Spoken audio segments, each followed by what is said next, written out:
by donating a toy, Toys for Tots, at espnradio.yougivegoods.com. Can you say the Raiders like that anymore? With that emphasis? Well, I'm imitating the great Chris Berman saying that. But it's more like the Raiders. Who fired their offensive coordinator Chip Kelly late last night per Adam Schefter. And, oh, by the way, that is the second coordinator the Raiders have fired so far this season. They fired their special teams coordinator and now their offensive coordinator. Expensive. $6 million a year per reports for Chip Kelly, the highest paid coordinator in the NFL, to get him away from the national champion Ohio State Buckeyes, who, by the way, remember the coach of the Ohio State, Ryan Day, is one of the proteges of Chip Kelly, played for him, I believe, at New Hampshire. And so to leave his guy, you got to give him a reason to leave his guy, and $6 million was a nice reason, and he doesn't even make it through the entire season. And interestingly enough, in a statement he gave to Jay Glazer of Fox, he was raving about how much he loved working with Geno Smith, which I believe. Didn't say anything about Pete Carroll, to my knowledge. So that's something interesting to keep an eye on. That is one of the biggest surprises of the season. The Raiders. How bad they are. How bad they are. You thought they would at least be a competitive and competent football team with Pete Carroll, Chip Kelly, Tom Brady, but just the names and the football minds that were in and around this organization, you expected there to be a baseline there. And it is so far below that. That's been really surprising to me. I think the way you said it was perfect. I think that it's not that you thought they were winning the Super Bowl. No, it's just you thought, like, all right, they'll be 7-10 worst case scenario. They'll be a tough out. They'll be a tough out. Yeah, they weren't that. So Shedeur Sanders makes his starting debut yesterday for Cleveland in a game in which Myles Garrett, as CeCe mentioned, and upon further review, had 3 sacks, 18 through 11 games. The record is 22.5 by Michael Strahan, who on Fox postgame yesterday gave the record already to Myles Garrett. It said, it was nice knowing you, nice having you. You got it now. Well done by him. Yeah, well done by Strahan. You'll see him on Good Morning America on ABC with Michelle Smallman. Shedeur. Did we like what we saw yesterday from him, as he was he's the starter, at least yesterday, 11 of 20, 209, a touchdown and a pick. The stat I like the most, believe it or not, 1 carry, -1 yards. The reason I like that the most is I thought he was running and scrambling too much to make something out of nothing, where it's okay to throw the ball away, especially when you have a lead. What did you see from Shedeur yesterday? Some good, some bad, but that's what you would expect from a rookie quarterback making his first start. I think the thing that gives you hope for the future are the splash plays that he showed, being able to get outside of the pocket and throw that dime to down the field to Isaiah Bond. Like, that's a big-time play. That's something that's off schedule. He was off platform. To be able to have that kind of accuracy on that type of throw, that's impressive, man. And throughout all of the starts that we've seen from Dylan Gabriel, he never gave you a play like that. So the fact that Shedeur Sanders steps in and he doubles the yards per pass attempt that you had in comparison to what Dylan Gabriel has shown you gives you hope that Shedeur can unlock something that we haven't seen from this Cleveland Browns offense. And the reason why that becomes exciting is because of what that Cleveland Browns defensive front gave you.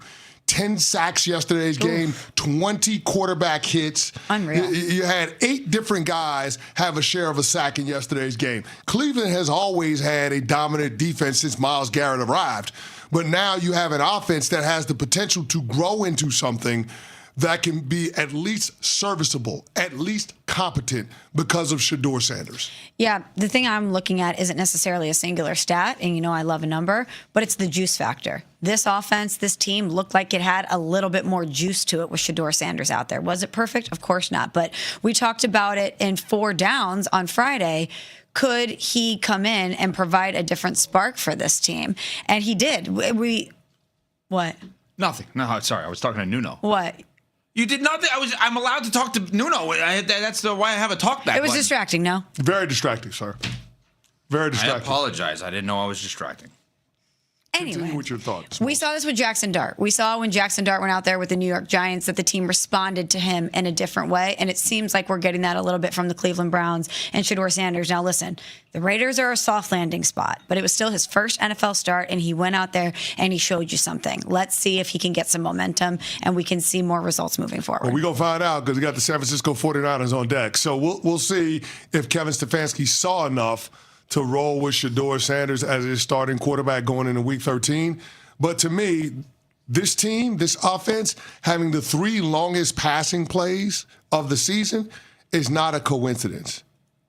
it's because you got a quarterback that has a willingness to push the ball down the field. And sometimes it's not about the completions down the field as much as it is about the quarterback's willingness to throw the ball down the field. That changes how defenses try to defend you. That changes what the count is in the box for Quinshon Judkins and Dylan Sampson. And I think that's going to be important because the Cleveland Browns, at the core of what they want to do on the offensive side of the ball is the run game. And we saw that early on with the Wildcats snaps in the red zone with Judkins and Sampson. That's who they want to be. But in order for those running backs to have the room where they can do special things with the football, you at least have to be willing to throw the football down the field. You at least have to be willing to show that you have receivers that can take the top off of the defense. And I think what Shedeur Sanders did in yesterday's game is show that willingness to be able to air it out. Yeah, I thought it was enough to start next week. I thought it was enough to be the starter until further notice. Obviously, Dylan Gabriel is hurt, unfortunately. I thought he looked like a smart fifth-round pick, which is I'm going to run the plays that are called. I'm going to try to be turnover. I'm going to try to prevent turnovers. Yep. And when a guy's open, I'm just going to give him the ball. I'm not going to overthink it. Can I say this? The screen pass was great late in the game, I thought. Can I say this? Don't overthink it. Throw the ball to 44. Because Harold Fenton Jr., pretty damn good at football. Yeah, and he did. If you throw the ball to number 44, good things are going to happen. Good things are going to happen. Like this Cleveland Browns 2025 draft class, kudos to Andrew Berry. Yeah. It feels like he nailed it with a lot of the guys that he's got. Because, I mean, you've got players that are coming along. Mason Graham is finally starting to turn the corner. Their first-round pick. Carson Schlesinger is going to win Defensive Rookie of the Year. Their second-round pick. Quinshon Judkins is a bell cow running back. Dylan Sampson is doing his thing. Harold Fenton Jr. And then, of course, the rookie quarterbacks. This is a pretty damn good rookie class. Oh, and Isaiah Bond, too. I guess we have to fold him into that, too. So, you feel good about what Cleveland is trying to build with the core of these players. But, Smalls, I think you nailed it. The excitement that this team showed around Shedeur Sanders making his first start and the splash plays that he was able to make in the passing game should be enough to prompt Kevin Stefanski to give Shedeur Sanders a little bit more runway in terms of opportunities to play. He did get asked, he being Stefanski, if he will start next week with Shedeur. Here's his answer. With the way Shedeur, you feel like he's earned the opportunity to start next week? Yeah, I'm not going to get into that, Chris. Obviously, proud of him and proud of this offense, and there are a ton of things to learn from, but I'm just going to, worry about today. I guess I understand that from a standpoint of Gabriel was the starter, concussion protocol. Like, you want to be respectful, and if he has made that decision, you've got to tell Gabriel first and not the media first. Yeah. I don't understand the idea of not starting Shedeur next week. It makes no sense to me. Well, I mean, you don't want your rookie quarterback to get Wally pipped, right? Because he's got a concussion, he loses out on the opportunity to play more football. I want to know what I have. I want to know what I have in that room, and I want to know what I have in Shedeur. Well, then I'm going to give you a stupid answer. If they're both healthy and ready to play, wins and losses don't matter right now. Play them both. You each get a half. It's so dumb. I hate that. That's a terrible idea. Right, I agree. That is a terrible idea. It's a terrible idea. But if you can't tell me that Shedeur is the guy next week, then he's got to play. I agree with you. You can't not have the chance to build on this. I guess your point is well taken. There was nothing that we saw yesterday that should disqualify Shedeur Sanders from playing anymore. He's not going to Hall of Fame off of that either, and that's okay. And so why would you want to interrupt any progress that he can make from week to week for the sake of giving it back to Dylan Gabriel? Thank you. I get what you're saying. It's a natural transition point with the injury that happened to Gabriel. Unfortunate for Dylan.